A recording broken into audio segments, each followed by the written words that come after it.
Hi, this is Steve from SewingGold.com. We're going to show you how to remove and replace the tension on this Seiko STH-8BLD-3. You can go ahead, Jose, thanks.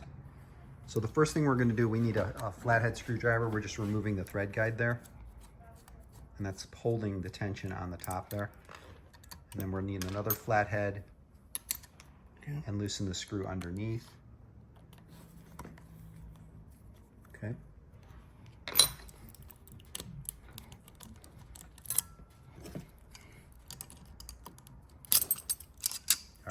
Now,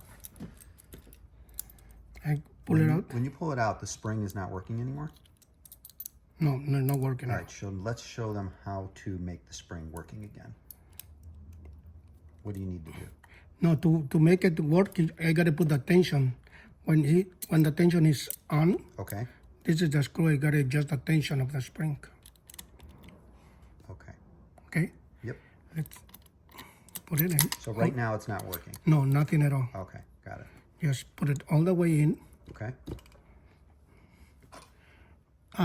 Just tie a little bit this screw, just a little bit, not all the way. Not all the way. Okay. Just put this back. Okay.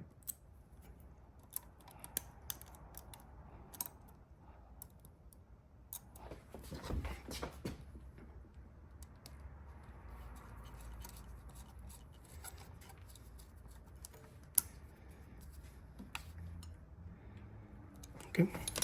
Now to put the tension in the spring, this is the way. Okay. See, now it's coming down. Okay. How much more do you do it? Maybe, I don't know. Like a whole turn? Yeah. You Okay. see? Yep. Now it's in. Just hold it Okay. and tie the screw super tight. Okay. And then do you tighten that screw? This Oh, is got it. This is already tight. Yeah. Now see. Got it. Okay, sounds good. If you have any questions or comments, leave them below. And that's Jose. I'm Steve from SewingGold.com.